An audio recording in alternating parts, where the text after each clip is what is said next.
प्रचोदयात् स्वाहा इदं गायत्र्यं नाम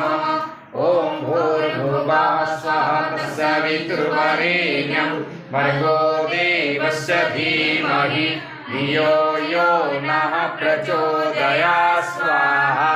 इदं गायत्र्यं नाम ॐ भूर्भुवः स्वः तत्सवितुर्वरेण्यं भर्गो देवस्य धीमहि धियो यो नः प्रचोदयात् स्वाहा इदं गायत्र्यं नाम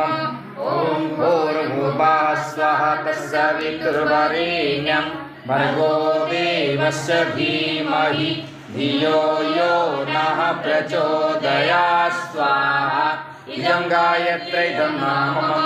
ॐ भूर्भुवः स्वः तत्सवितुर्वरेण्यं भर्गो देवस्य धीमहि धियो यो नः प्रचोदयात् स्वाहा इदं गायत्र्यं नाम ॐ भूर्भुवः स्वः तत्सवितुर्वरेण्यं भर्गो देवस्य धीमहि